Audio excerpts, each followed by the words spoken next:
The latest episode of Murder Drones brought in a lot of new lore, particularly for the human Tessa.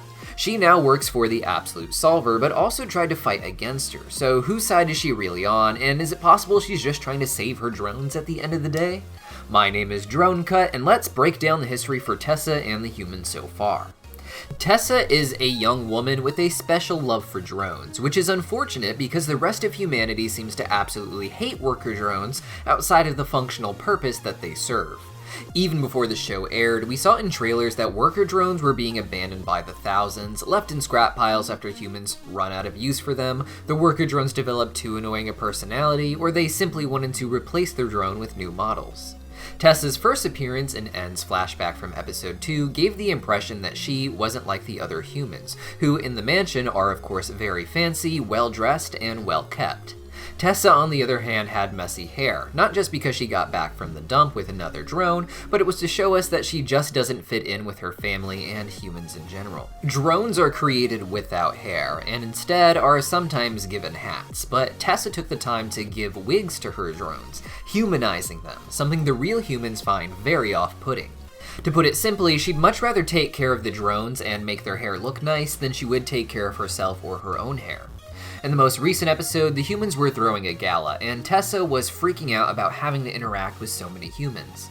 While her parents let her keep her worker drones, they do so under the idea that they will act as servants in the mansion, but Tessa treats them more like pets and companions, little minions to interact with and even play with in her room. While drones can develop negative personalities such as Jay has, most seem to have a very helpful and friendly personality arise out of their base operating system for worker drones. And without trauma, most drones probably would end up being very happy and helpful bots. Because of this, worker drones can double as companions for someone like Tessa, as the drones exist to try and make you happy at the end of the day. With drones, Tessa doesn't really have to worry about upsetting them or making them mad, as for the most part, she can just be her base self, the version of her that her family and the other humans have rejected, and that the worker drones are essentially programmed to always be positive about. Though again, Tessa does find some exceptions to this, such as Jay. This is probably why Tessa is so fond of N in particular, because N is a cinnamon roll who means well and hasn't been corrupted by his trauma the way Jay has. He isn't just programmed to make you happy, but seems to feel real joy over making others happy, such as the humans, or even by giving V her glasses so she can see, even when she is under the control of the Absolute Solver and going to help turn N into a zombie drone. And it's because of this that I think Tessa may be playing the long con to betray the Absolute Solver and save N as well as the other drones. Now, Tessa was largely rejected by the other humans, and in addition to scolding her, it was implied that Tessa has been chained up in the basement, the same thing they do to drones like Sin as a punishment.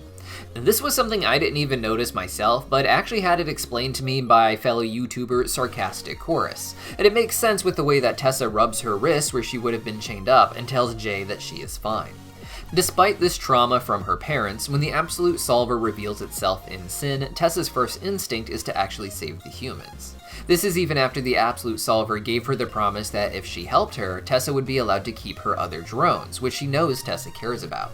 Instead, Tessa teamed up with Jay to try and stop the Absolute Solver at the gala, but failed horribly, leading to the massacre of her entire family. We can see in the zombie drone's training tape at the beginning of the episode that Sin is a drone whose worker OS has failed to boot, something considered rare but very dangerous for a worker drone, as without the worker OS they are a zombie drone.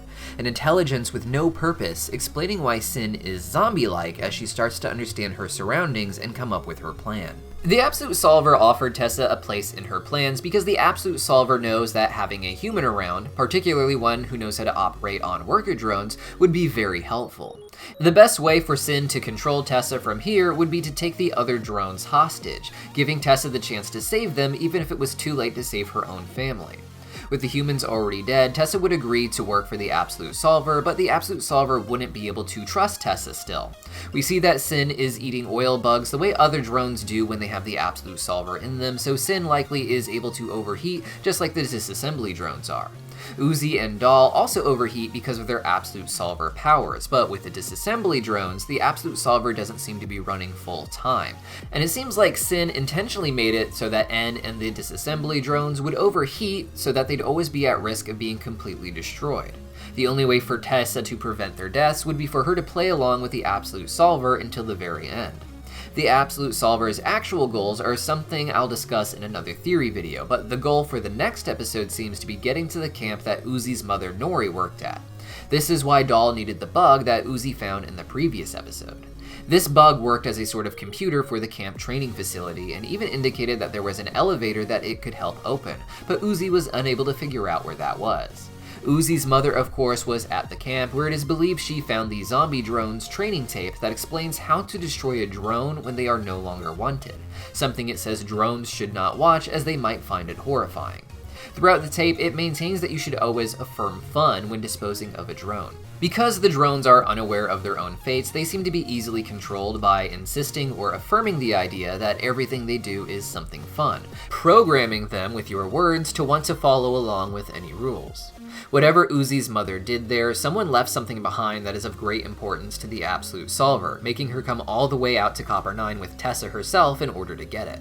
Perhaps after getting whatever is hidden at the camp, the Absolute Solver would allow Tessa to have her drones back, and she could return them to normal. However, it's also possible that her long-term plan is to sabotage the Absolute Solver.